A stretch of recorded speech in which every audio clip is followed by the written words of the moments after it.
கர்த்தருடைய வார்த்தை வல்லமை உள்ளதா இருக்கிறது. கர்த்தருடைய வார்த்தை கிரியை செய்யவில்லை என்றால், நம்முடைய வாழ்க்கையிலே நம்முடைய வார்த்தைகள் நாம் மற்றவர்களிடத்திலே பொதுவாக நம்முடைய உறவினர்களிடத்திலே நமக்கு அருகாமையில் இருக்கிறவர்களிடத்திலே நமக்கு வேண்டியவர்களிடத்திலே நாம் பேசும்போது அநேக தவறான மிஸ்கம்யூனிகேஷன் என்று சொல்லப்படுகிற தவறான புரிந்து கொள்ளுதல்கள் ஏற்படுவதற்கு பல சாத்தியங்கள் இருக்கிறது. இங்கே கர்த்தருடைய வசனம் சகரியா புஸ்தகத்திலே அருமையாய் சகரியா தீர்க்கதரிசி மூலமாய் கர்த்தர் சொல்லுகிறார். அதனுடைய 6ஆம் அதிகாரம் அதனுடைய 13வது வசனத்திலே நாம் வாசிக்கும் போது, அவரே கர்த்தருடைய ஆலயத்தை கட்டுகிறார். அவர் மகிமை பொருந்தினவராய் தம்முடைய சிங்காசனத்தின் மேல் வீற்றிருந்து ஆளுகை செய்வார். தம்முடைய சிங்காசனத்தின் மேல் ஆசாரியராயும் இருப்பார். இவ்விரண்டின் நடுவாக சமாதானத்தின் ஆலோசனை விளங்கும் என்று கர்த்தருடைய வசனம் சொல்லுகிறது. இந்த வார்த்தை அருமையாய் சொல்லப்பட்டிருக்கிறது. இவ்விரண்டின் நடுவாக, இந்த 2 காரியங்களுக்கு நடுவாக சமாதானத்தின் ஆலோசனை விளங்கும். கர்த்தருடைய வசனம் தெளிவாய் நமக்கு கற்றுக் கொடுக்கிறது. நான் உனக்கு போதித்து நீ நடக்க வேண்டிய பாதைகளை உனக்கு காட்டுவேன். உன்மேல் என் கண்ணை வைத்து உனக்கு ஆலோசனை சொல்லுவேன். நான் சொல்லுகிற ஆலோசனையின்படி நீ நடந்தா ஒரு துன்பமும் ஒரு பிரச்சனையும் வராது என்று சொல்லி கர்த்தர் தீர்க்கமாய் நமக்கு சொல்லி இருக்கிறார்.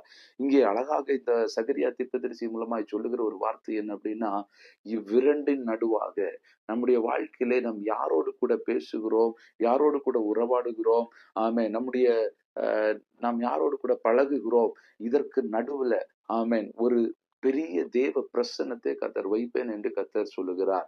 இந்த பிரசன்னம் எப்படி இருக்கிறது?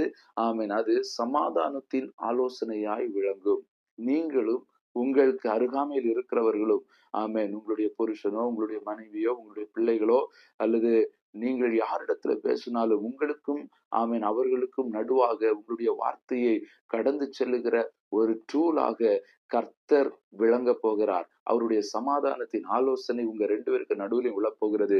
கர்த்தருடைய வசனம் தெளிவாக சொல்லுகிறது, இவ்விரண்டின் நடுவாக சமாதானத்தின் ஆலோசனை விளங்கும். இந்த நாளிலே ஒருவேளை நான் என்ன பேசினாலும் கஷ்டமா தான் இருக்கு, நான் என்ன பேசினாலும் அது தவறாகவே தான் இருக்கிறது, குறையாகவே தான் இருக்கிறது, அது பாவமாகவே தான் இருக்கிறது, அது அநேகரை காயப்படுத்துகிறதாக தான் இருக்கிறது என்று சொல்லி வருந்தி கொண்டிருக்கிறீர்களா? உங்க 2 பேருக்கு நடுவுல ஒரு தேவனுடைய பிரசன்னம் விளங்க போகிறது. அந்த பிரசன்னத்திற்கு கர்த்தர் கொடுத்திருக்கிற பெயர் இது சமாதானத்தின் ஆலோசனை. கர்த்தர் ஆலோசனையை தருவார் என்று சொன்னால் அந்த இடத்துல சமாதானம் உண்டாகும். உங்களுடைய வாயிலிருந்து புறப்படுகிறவைகள் சமாதானத்துக்கு எதுவாய் இருக்கும். அது கடந்து சென்று இன்னொருவருடைய காதுகளிலே செவிகளிலே போய் சேரும் போது சமாதானமாய் அதுக்கு போய் சேரும். உங்களுடைய மற்றவர்கள் உங்களை பார்த்து பேசும்போதும் அது சமாதானமாய் அங்கிருந்து புறப்பட்டு உங்களுடைய செவிகளிலே சமாதானத்தின் வார்த்தைகளை நீங்கள் கவனிக்க போகிறீர்கள். கர்த்தர் கிரியை செய்ய போகிறார்.